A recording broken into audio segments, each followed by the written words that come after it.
That loss last night, that's on Mitch Johnson, Spurs head coach. San Antonio was brilliant, throwing up threes in the first half. It felt like they hit all of them. They raced out to a massive 27-point lead in the Garden. And then you have to coach differently and get into the bonus and take higher percentage shots. Feed Wemby down low. Get him closer to the basket. No, instead 13 threes in the third quarter. Good God. They were in the bonus with 8 minutes left in the fourth, and they took one shot from that point on, San Antonio, in the paint. You've got Wemby. By the way, Wemby played almost the entire second half. He was completely gassed. You have a double figures lead, 1 day's rest, on the road, find him 3.5 minutes, end of the third quarter. I mean, the guy was gassed. He gives you such an effort on the defensive end. De'Aaron Fox, that appears to be a problem. Why does De'Aaron Fox have more touches than any other player on your team? Why is Dylan Harper attempting no shots in the last 10 minutes? Play Fox less and Dylan Harper more. What is happening? Get Dylan Harper on the ball. It's called coaching. I don't want to pick on De'Aaron Fox. He had a terrible night. He can't have the most touches. You can't have Dylan Harper, a sensational young player, not having a shot in the last 10 minutes. And what De'Aaron Fox did with 12 seconds left is inexplicable and inexcusable. He's a veteran player. He knows better. I mean, just milk the clock, go to the free throw line, and end the game. Yeah. I mean, this was honestly one of the most insane games I've ever watched. I wish I could have done an immediate post-game reaction, but I haven't been able to for any of these finals games. This was the one where I thought, oh my gosh, I really wish I could break this down right after. I still feel almost speechless about the whole thing. This is easily one of the most ridiculous contests I've ever witnessed. I have all these notes, all these screenshots. I wanted to show so many specific plays. And then the game unfolds the way it does at the end, and I just deleted all of them because none of it matters anymore. There's no other discussion. There's just nothing else to talk about. It was one of the craziest things to witness. I don't recall ever watching a final series, and I think I said this last game or the game before, where literally every outcome is still possible.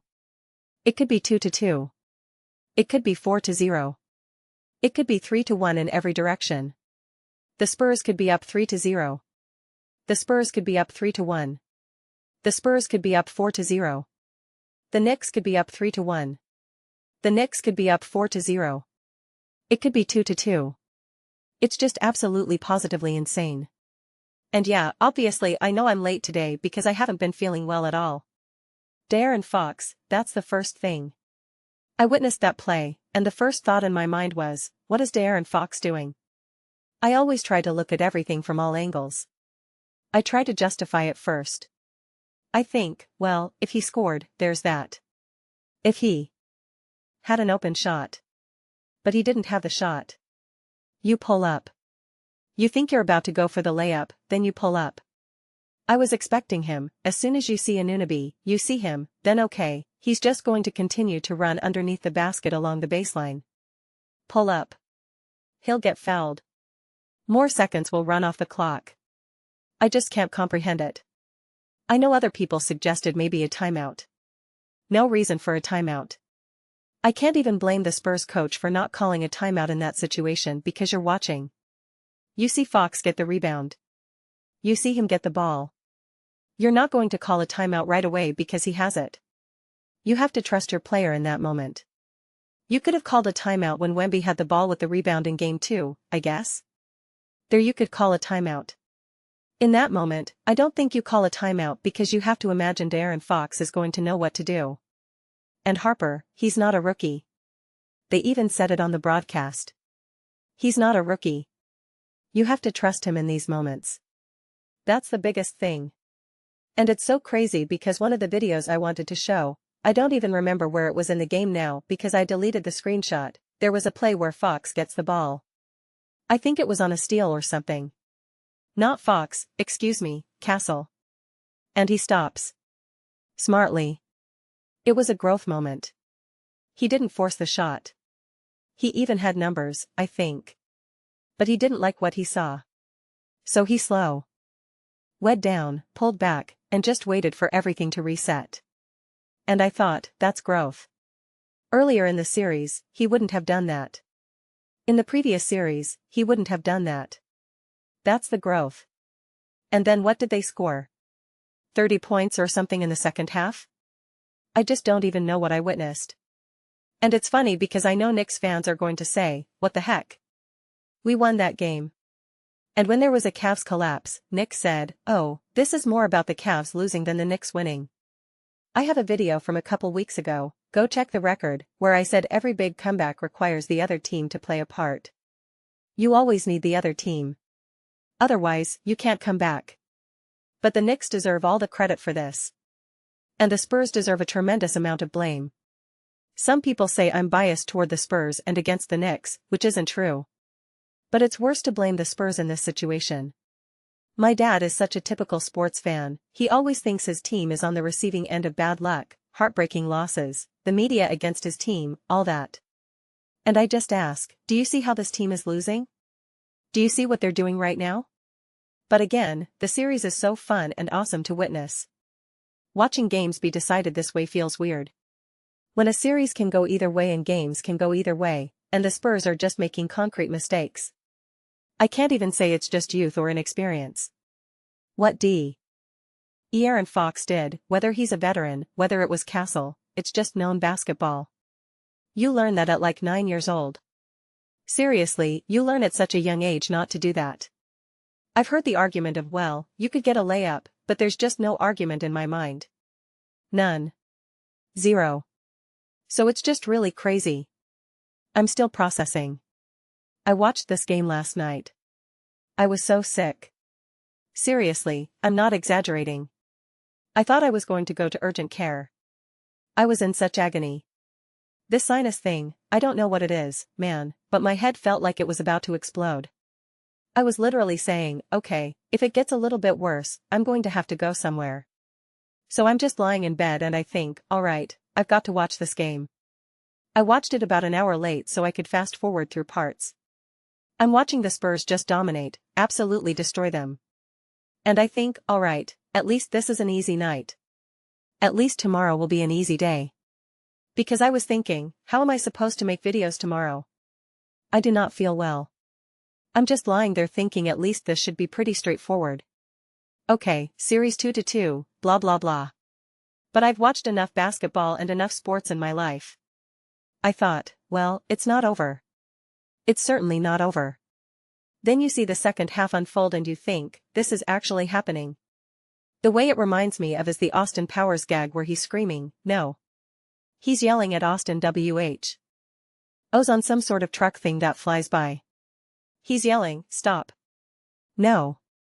No. And it's going so slow toward him. He's like, get out of the way. That's what it felt like watching. I thought, this is actually happening. This is actually going to happen. Then it was a smart play by the Spurs to smack the ball into the backcourt onto the other side of midcourt. And then you do that and you just think, oh my gosh. And then Jalen Brunson misses the shot. I don't know. He's the MVP right now. First, people were saying, oh, it's KAT, he's got to be the MVP. But Brunson is the one making all these crucial shots. He's the one keeping everyone together. He's the energy. Like I said, this series is absolute utter insanity right now. I still hope so desperately that we get a Game 7 because look at how these games are unfolding. What do you think a Game 7 would look like? I don't even know what you say to a team in this moment, whether you're the Knicks or the Spurs. Especially because at the beginning of the game, there was such an attention on officiating. And of course I thought, oh great, the Spurs are going to win and everyone's going to blame officiating. Even though literally the Spurs shot like 90% from 3 and the Knicks shot like 30%. The Spurs simply could not miss. And then it completely reverses. They shot like 8 threes in a row or something. I think Charles Barkley went nuts on them. I didn't really see because I wasn't feeling well. This is one of the crazier sporting events I can really recall. I feel like the last time I saw something that really blew my mind like this was the Seahawks versus the Rams regular season game with the 2-point conversion and all that. It was just like, what are we witnessing right now? That was also a comeback with crazy things happening in the second half and overtime. But that was a regular season game. This is the NBA Finals. Just insane. But seriously, if you're the Knicks, I don't know what you say because that game was so insane. Obviously you're going to pump them up. You're going to say, that's why we don't give up. That's how we show heart. But if you're the Spurs, what do you say? Guys, it's a tough loss. Things happen. Shake it off. I don't know what you say because the reality is that the Knicks were getting rocked. That's why I'd be so fascinated to think about how you look at this from a coaching perspective with the Knicks. You obviously won. You showed heart and resiliency and had the most epic comeback of all time. But you were also getting destroyed. And from my viewpoint, rightfully so. That still needs to be addressed. And that's still on the table for the Spurs. That's still on the table for them to do this. They've been up by double digits now every single game. Game 5. I keep saying this after every game, Game 1 is going to be so fascinating. Game 2 is going to be so fascinating. Game 3, Game 4, and yeah, Game 5 is going to be so fascinating. Ate this yesterday or a couple days ago, you could be the biggest Knicks fan in the entire world. You should hope this goes to Game 7. If you're a big Knicks fan, just root for them to win in 7. Because it's going to be depressing when this series is over. These finals games are so great, so awesome, that when the regular season starts again next year, you'll just be waiting until May again. Waiting until June. So this is just wild. Absolutely positively wild. But those are just my thoughts. I'd absolutely love to hear yours. What did you guys all think about this game? What did you think when you were just sitting back and witnessing what we all witnessed? Let me know your thoughts. I read every single comment. So whether you agree with me or disagree with me, either way, let's get into some discussions. Let's get into some fights. But ultimately, let's just have some fun. Please do consider subscribing. We're building an amazing community here, and I'd absolutely love to see you part of it. I want to build something that we all generally feel connected to. Something that we're really excited to be part of. I think we're well on our way to doing it. Please don't forget to give this video a thumbs up. It really helps with visibility and the algorithm. Thank you so much. See you next time.